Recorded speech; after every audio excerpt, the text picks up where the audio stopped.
Smart phone technology പഠിക്കുന്നവർക്കും ഇനി പഠിക്കാൻ താല്പര്യമുള്ളവർക്കുള്ള general awareness പ്രോഗ്രാമാണ്. അല്പം ടിപ്സുകളാണ്.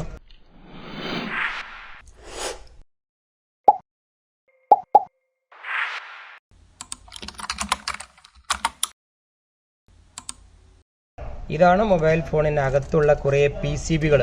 കമ്പ്യൂട്ടറിൻ്റെ മദർ ബോർഡ് പോലെ കുറേ ഇത്തരം PCBകൾ. ഇതുപോലത്തെ കുഞ്ഞു കുഞ്ഞു പാർട്സുകൾ എടുക്കാനും വെക്കാനുള്ള ഒരു സ്കില്ല് ആദ്യം സമ്പാദിക്കണം. സ്മാർട്ട് ഫോൺ ടെക്നോളജിയുടെ ബേസിക് തന്നെ പഠിപ്പിക്കുന്നത് അതാണ്. അപ്പോൾ അത്തരം ടെക്നീഷ്യന്മാരെ പരിചയപ്പെടുത്താൻ ഇതൊക്കെ റിമൂവ് ചെയ്യുന്ന സോൾഡറിങ് അയണുകൾ കഴിഞ്ഞ എപ്പിസോഡിലൂടെ ഞാൻ പരിചയപ്പെടുത്തി. ഒരല്പം കൂടി അഡ്വാൻസ്ഡ് സോൾഡറിങ് അയണാണ് പരിചയപ്പെടുന്നത്. കഴിഞ്ഞ എപ്പിസോഡിൽ പരിചയപ്പെടുത്തിയ സോൾഡറിങ് അയണത് അതിനേക്കാൾ അല്പം കൂടി ഡിജിറ്റലായ ഇതുപോലുള്ള സോൾഡറിങ് അയണുകളാണ് ഇത്.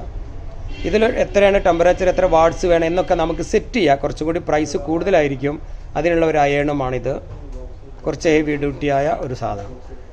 അതന്നെ വ്യത്യസ്ത മോഡലുകളിൽ നമുക്ക് ഉണ്ട്. പക്ഷെ തുടക്കക്കാരൊക്കെ ഇതായിരിക്കും. പിന്നീട് അവർ മനസ്സിലാക്കും ഇതിൻ്റെ പ്രവർത്തനം, അത് വ്യത്യാസം. അപ്പോൾ ഇതിലേക്ക് വരും. ഇത് കുറച്ചുകൂടി ഒരു ഹെവി ഡ്യൂട്ടി അയണാണ്. ഇത് കഴിഞ്ഞ പ്രാവശ്യം ഞാൻ പറഞ്ഞിരുന്നു ഇത്തരം ടിപ്സുകളൊക്കെ 12 വോൾട്ടിൽ വരുന്നുണ്ടെന്ന്. ഈ കുറച്ചുകൂടെ വലിയ മോഡൽ 12ലും 24ലും 90ലും 120 180 220 ഇങ്ങനെ വ്യത്യസ്ത രീതിക്കുള്ള കോയിലുകൾ വരുന്നുണ്ട്. ആ ചെറുതുപോലെയല്ല, വലുത്.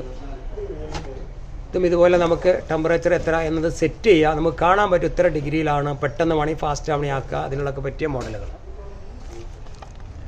അത് വ്യത്യസ്ത മോഡലുകൾക്ക് വ്യത്യസ്ത പ്രൈസാണ്. ഇതിലും നമുക്ക് ഉപയോഗിക്കുന്ന ലെഡ് പേസ്റ്റ് ഇതൊക്കെ തന്നെയാണ്, അതിൽ മാറ്റമില്ല. വളരെ കുഞ്ഞ് മൈക്രോ ലെഡുകൾ ഇറങ്ങിയിട്ടുണ്ട്. വളരെ തിന്നായ ലെഡ് കാണാം നമുക്ക്. ഇതുണ്ടോ, വളരെ നേരം. ഇത് സത്യത്തിലൊരു കോപ്പർ വയർ പോലെ തോന്നും, പക്ഷെ ഇത് ലെഡാണ്. വളരെ ചെറിയ ടെമ്പറേച്ചറിൽ തന്നെ ഇത് പെട്ടെന്ന് മെൽട്ടാവും. ഷോർട്ട് ആവാതെ ഇതുപോലുള്ള ചെറിയ കമ്പോണൻസുകൾക്ക് ഈ ലെഡ് തന്നെയാണ് യൂസ് ചെയ്യേണ്ടത്. മറ്റു ഒന്നിച്ച് ഇത് ഉരുണ്ട് കൂടി കംപ്ലീറ്റ് PCB ഒക്കെ ഷോർട്ടായി പോകും. അപ്പോൾ അതുകൊണ്ട് തന്നെ ഈ കമ്പോണൻസിലൊക്കെ ടച്ച് ചെയ്യേണ്ട പാർട്ട്, ടിപ്സ്, സോൾഡറിങ് ചെയ്യേണ്ട ടിപ്സ് അത്രയും ഷാർപ്പ് മോഡലായിരിക്കണം. ഒരു പക്ഷേ അതിന് വേണ്ട വളരെ ഷാർപ്പായതും ഇതിലും ചെറുത്. ഇത് കുറച്ച് വലുതാണ്, ഇത് വലിയത്. ഇതും വലുതാണ്. ഇതിലും ചെറിയ ഷാർപ്പ് ടിപ്സുകളുണ്ട്.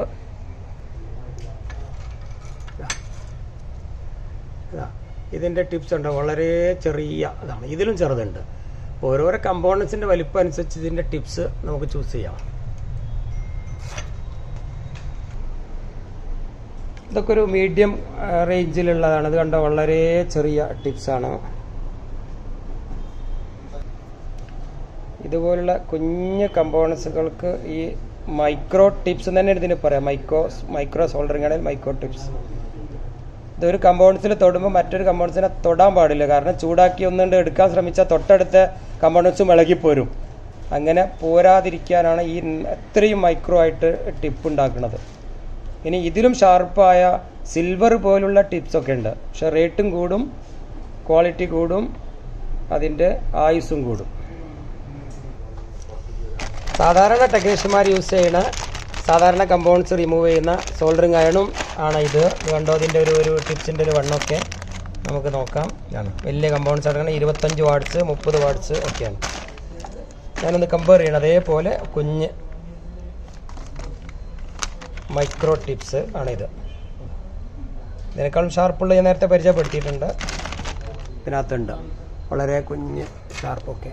ഇവിടെ വ്യത്യാസമാണിത്.